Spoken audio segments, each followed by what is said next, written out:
เมืองกันแน่แล้วก็วิดีโอก็คือพอลุงเพิ่นสิยกเหินเนาะย้ายเหินย้ายไปบอนเมอร์นะก็ย้ายตั้งแต่บอนนี้ย้ายไปอีกบอนหนึง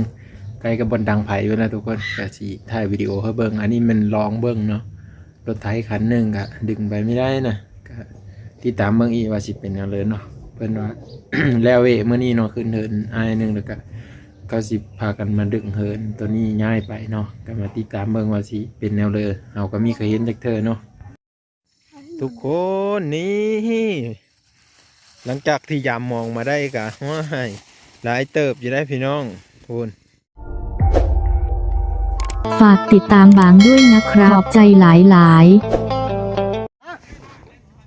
มาเบิ่งนำกันพ่อแม่พี่น้องทางเขาพ่อลุงเพิ่นก็สิได้ยกเหินย้ายเหินเนาะใช้แบบว่ารถไถดึงแล้วก็มีมาล้อไม้ที่ว่าเอาเสื้ออยู่ในตีนของเสาเหินเนาะเพื่อว่าจะได้ตูดออกมา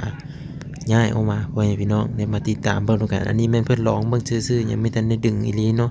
ดึงอีหลีแม่นเป็นคลิปวิดีโอในตอนต่อไปเฮาก็จะได้มาถ่ายให้เบิ่งอีกตอนนี้แม่นเพิ่นทดสอบหรือว่าลองเบิ่งพ่อแม่พี่น้องมาติดตามเบิ่งนำกันเดี๋ยวๆ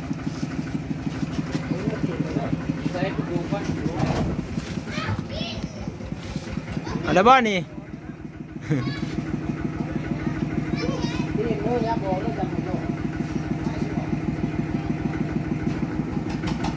โอ้จะ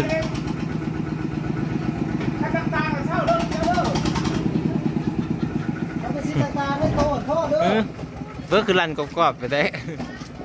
โอ้พอต้นรถนะต้นรถนะปอดถึงเนาะ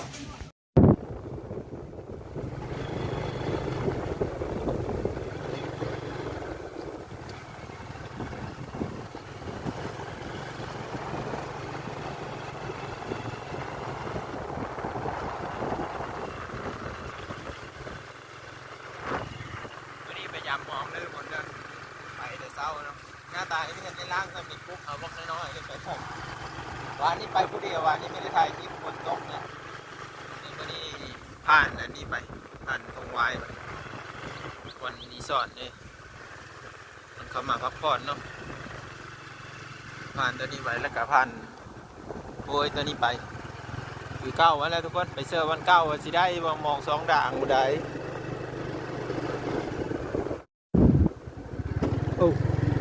โอ้น้ำลายขนาดทงไว้โฮมสเตย์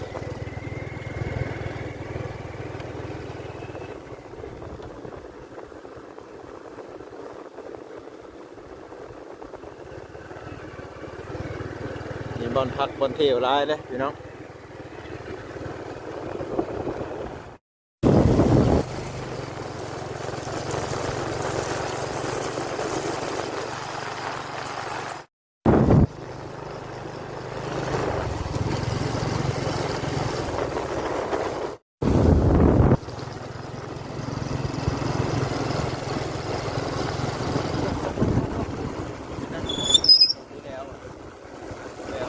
เข้า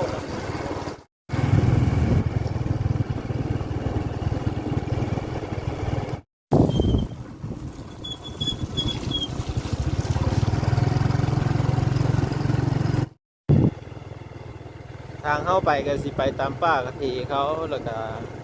ต้นมะกะเพนี่เขาก็สีเซอร์อันกาบมะกะเพได้ทุกคนนี่เนาะเขาสีเซอร์อันเปิดมะกะเพตัวเขาสีออกแล้วทางก็เปิ้ลเนี่ยนะพี่น้องไปขี้ตกตอนเช้าก็สิมีหมอกอยู่ได้ทุกคนหมอกกำลังออกมอเตอร์แดงนั้นมันลงไปแล้วปุ๊หมดลุ่มปุ๊เลยมีหัวสีได้บ่เลยมื่อนี้ฮะเบิ่งนำกันพี่น้องน้ำเลิกเติบแต่น้ำมีเลิกน้ำเลิกเติบอยู่เดี๋ยวเป็นเลิกอะถ้าที่ตามเบิ่งตอนต่อไปพี่น้อง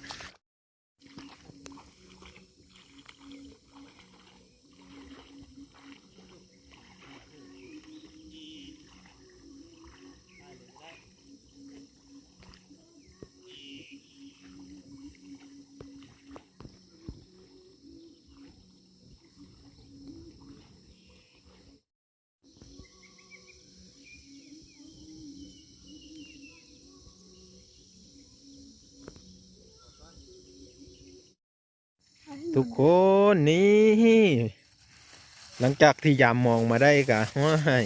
หลายเติบอยู่ได้พี่น้องคุณมีแต่ปลาเค็งอ้อยต้อยปลาอื่น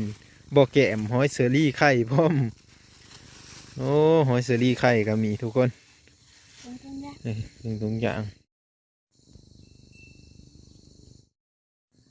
โอ้ยอันเพิ่นพุทธามหาอันเท่าแดนนะนะแม่นบ่อนนี่ฮะเท่าแดนมันมาลี่อยู่พี่ได้ผีทงวายพี่แม่นบ่อนนี่เบิ่งดูเบิ่งหน้ามันเคอะๆเบิ่งดูเอ้าได้ยินว่าอันเมตามหาว่าเท่าแดนมาป๊บมาอยู่พี่บ่เฮ้ป๊บมาอยู่พี่มาหาอยู่หากินเนาะได้เพื่อเลอะอันนั้นน่ะเบิ่งดูเท่าแดน ได้ป่ะ ป้าเสือป่าเขาเนาะเลี้ยงควายนะบ่หัน โอ้เท่าแดนนั่นเลี้ยงควายนะพูดควายคนตรงใหญ่โอ้เลี้ยงควายแล้วไปแต่งเมย์ว่าเรือเนี่ยหาเงินแต่งเมย์ว่าเท่าแดนนี่โอ้ยแม่นคนนี้มีจักเลยนี่เท่าแดนได้ยินเพิ่นตามหาอยู่แล้วนี่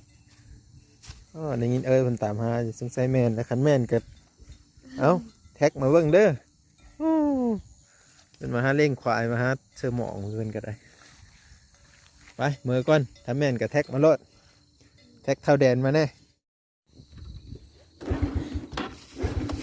หลุดมีเปิดจะเจ็บไปมือก่อนทุกคนบ้านนี้เสือมองแล้วหรอกกลับมือแล้วหาอยู่หากินล้างหน้าล้างตาเนาะหน้ามีล้างไปแต่งแต่เช้าหลายเติบอยู่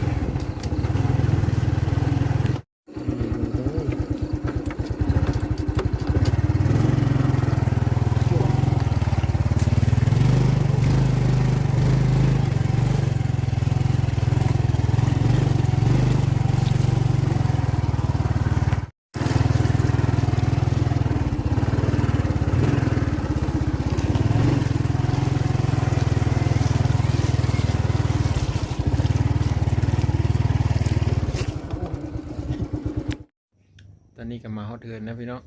เดี๋ยวมาดังหน้าดังตากันเดี๋ยวไปต่อกันเนาะคลิปวิดีโออาหารซีเฮ็ดเพื่อนในมือนี้ฮะติดตามมือกันแน่แล้วก็วิดีโอก็คือพอลุงเพันจียกเฮินเนาะย้ายเฮินย้ายไปบอนเมอร์นะก็ย้ายตั้งแต่บอนนี้ย้ายไปอีบอนหนึ่งใกล้กับบอนดังไผ่ไว้แล้วทุกคนก็สีถ่ายวิดีโอให้เบิ้งอันนี้มันลองเบิ้งเนาะรถไถคันหนึ่งก็ดึงไปไม่ได้นะก็